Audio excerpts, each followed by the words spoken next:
Students, इस video में हम बीज प्रकीर्णन की विधियों के बारे में अध्ययन करेंगे।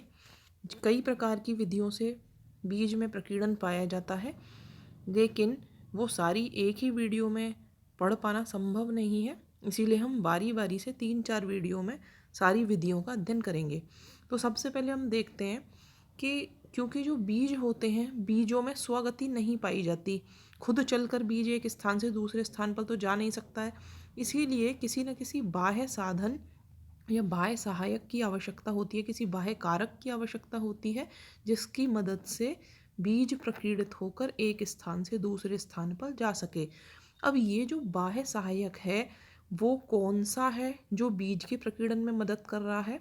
इस आधार पर प्रकीर्णन जो होते हैं वो कई प्रकार के होते हैं। जैसे सबसे पहला, यदि मान लीजिए ये बाह्य सहायक वायु है तो वो वायु प्रकीर्णन कहलाएगा।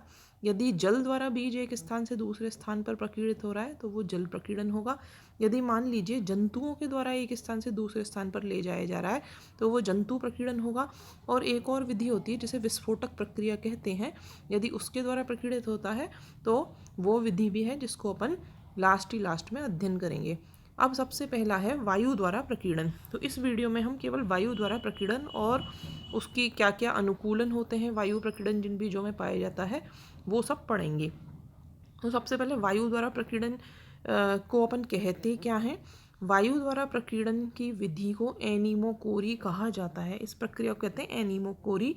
अब वायु प्रकीर्णन किन बीजों में पाया जाएगा? जो बीज या तो बहुत ज़्यादा हल्के होंगे जिससे कि हवा में उड़कर एक स्थान से दूसरे स्थान पर जा सकें, और या फिर उन बीजों में कोई विशेष प्रकार की संरचना पाई जाती होगी जिसकी मदद से ये हवा में तैर सकें।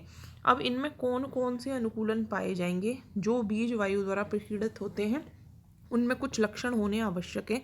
जैसे बीज, सबसे पहली चीज़ क्या है कि बीज एक तो छोटे आकार के होने चाहिए वायु द्वारा प्रकीर्णित होने के लिए, जिससे कि हवा से आसानी से उड़कर एक स्थान से दूसरे स्थान पर जा सके। मान लीजिए कि बीज बहुत ज़्यादा बड़े आकार का है तो वो हवा द्वारा उड़कर आसानी से नहीं जा पाएगा, दूर तक नहीं जा पाएगा, तो प्रकीर्णन की प्रक्रिया जो होगी वो सफल नहीं हो पाएगी। तो इसीलिए पहली जो आवश्यकता है वो ये है कि वायु द्वारा प्रकीर्णित होने वाले बीज सूक्ष्म हों, छोटे आकार के हों, और इसके अलावा हल्के हों, भारी वजन के ना हों। हल्के बीज एक स्थान से दूसरे स्थान पर और काफ़ी दूरी पर प्रकीर्णित हो सकते हैं। तो जैसे कुछ ऑर्किड्स ऐसे होते हैं जिनके बीज सूक्ष्म भी होते हैं और शुष्क होते हैं, ड्राई होते हैं, क्योंकि यदि बीज ड्राई नहीं होगा, चिपचिपा होगा, तो वो एक स्थान से उड़ेगा और तुरंत ही थोड़ी सी आगे जाकर दूसरी जगह पर चिपक जाएगा और फिर हवा द्वारा भी उड़ाकर एक स्थान से दूसरे स्थान पर नहीं ले जाया जा सकेगा। तो इसीलिए बीज का सूखा होना, छोटे आकार का होना और इसके अलावा हल्का होना बहुत आवश्यक है। तो ऑर्किड्स का उदाहरण देकर बताया गया है कि कुछ ऑर्किड ऐसे होते हैं जिनके बीज सूक्ष्म होते हैं, शुष्क होते हैं, धूल के कण के समान होते हैं, तो काफ़ी हल्के होते हैं। इसीलिए हवा द्वारा, जैसे ही हवा चलती है तो जैसे तेज आंधी आती है तो बहुत सारे धूल के कण उड़कर एक जगह से दूसरी जगह पर चले जाते हैं, उस तरह से हवा की गति के साथ बहुत सारे ऑर्किड्स के बीज, क्योंकि धूल के कण के आकार के छोटे बीज होते हैं, तो ये एक स्थान से दूसरे स्थान तक जा सकते हैं। इस तरीके का प्रकीर्णन किन में पाया जाता है? ऑर्किड्स है इसका उदाहरण, सिनकोना है, टर्मिनेलिया है। ये ऐसे प्लांट हैं जिनके बीज सूक्ष्म व हल्के होते हैं और वायु द्वारा प्रकीर्णित होते हैं। हम ऑर्किड का मैं एक चित्र आपको दिखाती हूँ जिससे आपको थोड़ा सा समझ में आएगा। ये जो बीज है, ये जो फल है, ये पूरा तो फल है, ये तो फल है, और ये फल जब प्रस्फुटित हो गया है तो इसके प्रस्फुटन के बाद इसमें से ये जो निकले हैं, ये दिख रहे हैं आपको, ये महीन महीन, ये सब क्या हैं? ये बीज हैं इसके, बिल्कुल धूल के कण के समान है, इतने महीन ये दिख रहे हैं। ये दिख रहे हैं, 1 2 3 4, ये कण के समान ये बीज हैं। तो जैसे ही हवा चलेगी ढेरों बीज, इतने सारे बीज इकट्ठे एक स्थान से दूसरे स्थान पर चले जाएंगे। तो ये इस प्रकार का अनुकूलन ऑर्किड्स में पाया जाता है। नेक्स्ट, सेकंड चीज़ जो है कि जिनमें वायु प्रकीर्णन पाया जाता है उनके फल और बीज सपक्ष होते हैं। सपक्ष का मतलब पंखदार फल होंगे, पंखदार फल या फिर बीज होगा, बीज के ऊपर पंखनुमा कोई संरचना पाई जाएगी। पंख से क्या फ़ायदा होगा कि हवा में आसानी से उड़ सकेगा।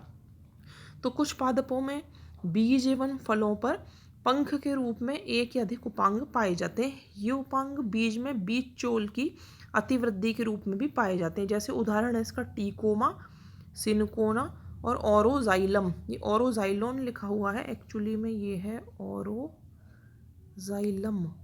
ओरोजाइलम है ये एक प्लांट है।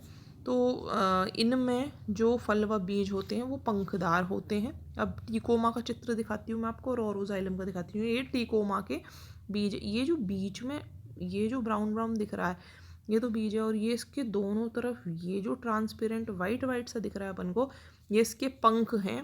किसके? बीजों के। ये थोड़ा और ध्यान से अपन देख लें इसको। तो ये जो ये ब्राउन वाला हिस्सा है ये बीज है, और ये जो सफ़ेद सफ़ेद है, सारे बीजों में आपको ऐसे ही दिख रहे होंगे पतले पतले से, ये इसके पंख हैं जिनकी वजह से बीज हवा में उड़ते हैं। थोड़ा छोटा करके देख लो, ये बहुत सारे बीज हैं। अब ये तो है किसका? ये जो डायग्राम है वो है टीकोमा का। टीकोमा के बीज हैं इस तरीके के। इसके अलावा ओरोजाइलम के बीज हैं, ये देखिए और अच्छा समझ में आएगा। ये ओरोजाइलम के बीज हैं। ये जो ओरोजाइलम है इसके बीज कैसे हैं? ये भी बिल्कुल उसी की तरीके के। ये तो बीच में तो ये बीज वाला हिस्सा है, और ये जो दिख रहे हैं ये क्या है? पंख नुमा, झिल्ली नुमा चीज़ है जिसके द्वारा, ये बिल्कुल पतला है झिल्ली नुमा, तो हवा से मान लो उड़ा तो इस पंख नुमा चीज़ के कारण काफ़ी देर तक हवा में तैरता रहेगा और काफ़ी दूरी तक जा सकेगा। तो ये ओरोजाइलम के बीज देख लिए, अपन ने टीकोमा के देख लिए। नेक्स्ट चीज़ क्या है कि जो वायु प्रकीर्णन प्रदर्शित करते हैं उन कई सारे प्लांट्स में पैराशूट विधि भी पाई जाती है। पैराशूट विधि क्या होती है कि कुछ फलों व बीजों में उपांग पाए जाते हैं जो पैराशूट की तरह कार्य करते हैं। इन उपांगों में वायु इकट्ठी हो जाती है जिसकी वजह से हल्के हो जाते हैं और उत्प्लावकता आ जाती है जिस वजह से हवा में काफ़ी देर तक तैरते रहते हैं। अभी उपांग कौन कौन से हैं?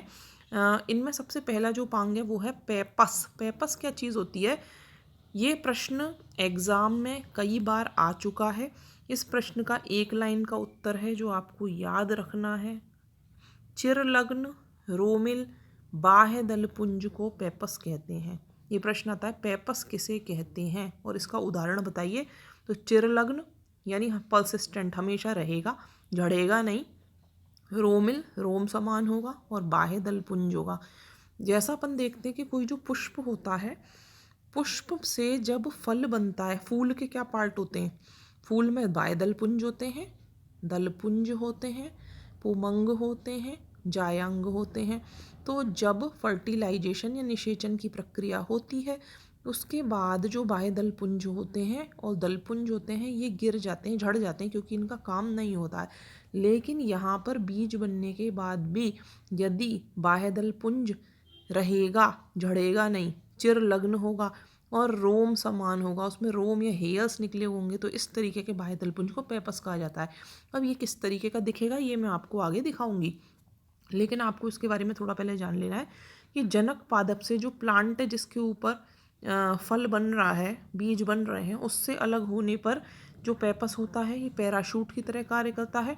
ये फल को या बीज को वायु में तैरने में मदद करता है। और इसके उदाहरण कौन से किन में पाए जाता है? जैसे सूरजमुखी में ट्राइडेक्स है। ये ट्राइडेक्स जो है ये भी एस्ट्रेसी कुल का ही पादप है, उसी कुल का जिसमें सूरजमुखी आता है। और एजीरेटम, ये ऐसे प्लांट्स हैं जिनमें पेपस पाया जाता है। ये बहुत इंपॉर्टेंट है, इसके बारे में अपन को थोड़ा सा ढंग से पढ़ना है। अब इसका चित्र देख लेते हैं कैसा नज़र आता है। ये सोंकस है। ये जो अपन ने देखे 3 उदाहरण, सोंकस, ट्राइडेक्स और एजीरेटम, तो ये सोंकस है। ये आप देखें इस तरीके का इसका बीज है, और ये जो दिख रहे हैं आपको ये रोम समान हेयर लाइक स्ट्रक्चर्स हैं, हवा में तैरेगा। मान लीजिए बीज है ये उड़ के गया हवा में, तो इन हेयर्स की वजह से ये हवा में तैरता रहेगा। तो ये सोंकस के बीज हैं। ये जो हैं ये हैं ट्राइडेक्स के। ये ट्राइडेक्स का बीज है, उसमें भी वही करीब करीब वैसी स्ट्रक्चर है, तो बीज है। और ये रेशे नुमा, ये ढेर सारे रेशे निकल रहे हैं, ये एक्चुअली में बाह्य दलपुंज है। तो ये है ट्राइडेक्स। ट्राइडेक्स प्रोकम्बेंस जिसे अपन कहते हैं, एस्ट्रेसी कुल का पादप है। तो ये दोनों उदाहरण हैं अपन ने देख लिए। ये इस तरह की चीज़ पेपस कहलाती है। Next coma. कोमा क्या चीज़ होती है? अपन जैसे लिखते हैं कोई भी चीज़ तो बीच में कोमा कैसे लगाते हैं? यूँ करके कोमा। तो इस तरह की जो स्ट्रक्चर होगी वो कोमा कहलाएगी। मान लिया ऐसा कोई बीज है और ऐसे ऐसे करके ऐसे इस तरीके से उसमें हेयर निकले हुए हैं, ऐसा सपोज ऐसा कोई बीज है, तो वो कोमा कहलाएगा। अब इसमें देखें कोमा क्या है, ये बीजों पर लगे रोमों के एक या अधिक गुच्छे होते हैं। किन में पाए जाते हैं? एल्स्टोनिया में। ये एल्स्टोनिया एक प्लांट है, उसमें कोमा मिलेगा। कैलोट्रोपिस जिसे आंकड़ा कहते हैं उसमें, और एपिबोलियम। ये 3 उदाहरण हैं किसके, जिनमें कोमा पाया जाता है। अब देख लेते हैं अपन कैसा लगता है ये देखो ये एल्स्टोनिया के बीज हैं। जैसे मैंने आपको बताया था ना, यूं इस तरीके से कोमा अपन लगाते हैं ना, ये ऊपर ऊपर ऊपर इसके ये हेयर लगे हुए हैं। तो ऐसा ये बीज हैं। ये किसके बीज हैं? ये अभी अपन ने देखा पीछे उदाहरण कौन से पढ़े थे, एल्स्टोनिया, कैलोट्रोपिस और एपिबोलियम। तो जो एल्स्टोनिया है उसके बीज हैं ये किसका है? एल्स्टोनिया का चित्र है। एल्स्टोनिया के बीजों का चित्र है। ये एक बीज है, ये दूसरा बीज है, ये तो बीज है, और ये इसके ऊपर ये ऐसे ऐसे हेयर निकले हुए हैं। कोमा लाइक स्ट्रक्चर अपन को नज़र आ रही है। तो ये एल्स्टोनिया के बीज हैं, इस तरीके के होते हैं। दूसरा नेक्स्ट जो है ये एपिबोलियम जिसे अपन कहते हैं, एपिबोलियम के बीज हैं। ये भी इसी तरीके का बीच में ये जुड़े हुए हैं, इधर की तरफ ये निकले हुए हैं, रोम लाइक हेयर लाइक स्ट्रक्चर, एक इधर की तरफ निकले हुए हैं। तो ये इस तरीके के बीज होते हैं। इसके अलावा स्थायी रोमिल वल्तिका, नार्वेली और क्लीमेटिस ऐसे हैं जो जिनमें फलों पर स्थायी रोमिल वल्तिका पाई जाती है। नार्वेली और क्लीमेटिस रेननकुलेसी कुल के पादप हैं। ये जो फैमिलीज़ पढ़नी है अपन को, तो उसमें रेननकुलेसी नाम की एक फैमिली आती है जिसके ये प्लांट्स होते हैं, नार्वेलिया और क्लीमेटिस, ये दोनों ही हैं। तो इनके ऊपर क्या होता है, स्थायी रोमिल वल्तिका पाई जाती है, जिसकी वजह से ये वायु में एक स्थान से दूसरे स्थान पर उड़ा लिए जाते हैं। अब ये देखें ज़रा कैसे नार्वेलिया, ये देखो ये नार्वेलिया है, ऐसा ही क्लीमेटिस होता है। तो ये दिख रहा है आपको, ये वर्तिका है, और वर्तिका के ऊपर ये सफ़ेद सफ़ेद से ये सफ़ेद सफ़ेद से हेयर लग रहे हैं। तो मान लीजिए ये हवा में उड़ेगा तो साथ साथ में इन वर्तिका पे लगे हुए हेयर्स की वजह से काफ़ी दूर तक उड़ता रहेगा। ये नार्वेलिया है, नार्वेलिया। ऐसा ही क्लीमेटिस होता है, रेननकुलेसी कुल के प्लांट्स हैं। तो चिरलग्न स्थायी वर्तिका की वजह से उड़ाकर ले जाए जाते हैं। अब तीसरा गुब्बारे सदृश उपांग, ये सब पैराशूट विधियाँ हैं। जैसे फाइसेलिस जैसे अपन रसभरी कहते हैं, कभी आपने देखा हो रसभरी, नहीं तो भी मैं इसका चित्र दिखाऊंगी आपको। रसभरी जिसे अपन कहते हैं, वो जो फ्रूट होता है उसके फलों में जो बाह्य दलपुंज, कौन सा भाग है, बाह्य दलपुंज, ये फैली हुई गुब्बारे जैसी संरचना बनाता है। उस संरचना में वायु एकत्रित हो जाती है और बीज जो होते हैं काफ़ी समय तक हवा में तैरते रहते हैं। और इसका उदाहरण है फाइसेलिस, यहाँ लिखा ही हुआ है ये फाइसेलिस। तो ये देखें ज़रा कैसा होता है, ये देखो, इसको देखकर याद आया होगा आपको, ये फाइसेलिस है। अंग्रेजी में कहते हैं फाइसेलिस बॉटनी में, और हिंदी में आप कहोगे इसको रसभरी, रसभरी। तो ये इसके बाह्यदल पुंज हैं, ये इस तरीके से बाह्यदल पुंज है, और ये फल है। तो ये बाह्यदल पुंज नष्ट नहीं हुए फल बनने के बाद भी, और इनके अंदर हवा भर जाएगी। इन जगहों पर, ये जो जगह इनमें हवा भर जाएगी, जिसके कारण ये इसको एक स्थान से दूसरे स्थान पर बीजों को ले जाने का काम करेंगे। इसके अलावा जो है वो आखिरी एक चीज़ और है, जो विधि है वो है दोलक्षेप प्रक्रिया, जिसे कहते हैं सेंसर मैकेनिज्म। दोलक्षेप क्या होता है, दोलन विधि आपने पढ़ी होगी। जैसे आपने पेंडुलम पढ़ते हैं ना, पेंडुलम घड़ी में देखते हैं कभी पेंडुलम कैसे होता है, कभी इधर कभी इधर। ये दोलक्षेप प्रक्रिया है, मतलब इधर से इधर, इधर से इधर, ये जो मूवमेंट होता है इस तरीके से यदि बीजों का प्रकीर्णन हो रहा है तो वो दोलक्षेप विधि कहलाती है। तो इसमें देखें, बीजों के फल से अनेक बार समूहों में निकलने की विधि को सेंसर मैकेनिज्म या दोलक्षेप विधि कहते हैं। यानी कि कोई फल है, फल में से बीज एकदम से एक इकट्ठा नहीं निकल रहा है, बल्कि ऐसे जैसे फल है इस तरीके से पेंडुलम की तरह यूँ हिल रहा है। एक बार जब फल इधर गया तो कुछ बीज इधर गिर गए, फिर हवा से जब फल यूँ घूम के इधर गया तो बीज इधर गिर गए, और बीच रास्ते में भी इधर से उधर दूर दूर इस तरीके से गिरते चले गए। तो ये विधि दोलक्षेप विधि कहलाती है। और ये किस में पाई जाती है, इसके उदाहरण दे रखे हैं, एरिस्टोलोकिया, आजीमोन मैक्सिकाना, जैसे पीली कटीली अपन कहते हैं, और पेपेवर अच्छा उदाहरण है इसका, जिसे आप अफीम कहते हो ना, वो है पेपेवर। अब अफीम का ही चित्र दिखाकर मैं आपको समझाती हूँ दोलक्षेप विधि क्या होती है। ये देखें, अफीम के फल हैं, अब यहाँ पर ये क्या है कि ये तो फल जो है, इस फल के भीतर ये एक छतरी जैसी इसके ऊपर पाई जाती है। फल के भीतर बीज है, अभी तो ये कच्चा है ये फल। जब फल परिपक्व होगा तो ये छतरी, ये टोपी जो है, ये टोपी ऊपर से हट जाएगी झटके से, और बीज जो होंगे वो इसमें से बाहर निकलेंगे। इस फल में से बीज जो होंगे वो बाहर निकलेंगे।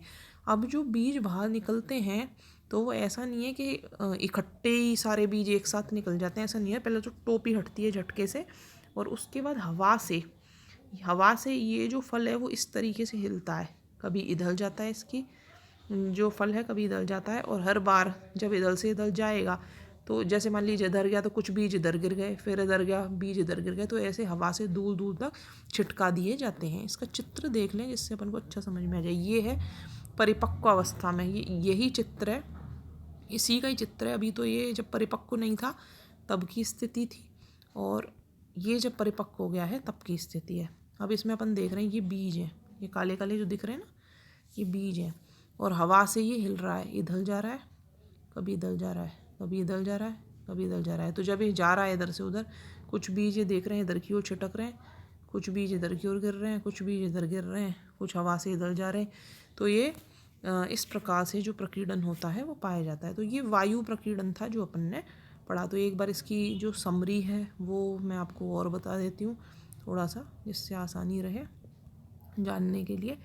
हम पढ़ रहे हैं कि किन किन साधनों से प्रकीर्णन होता है।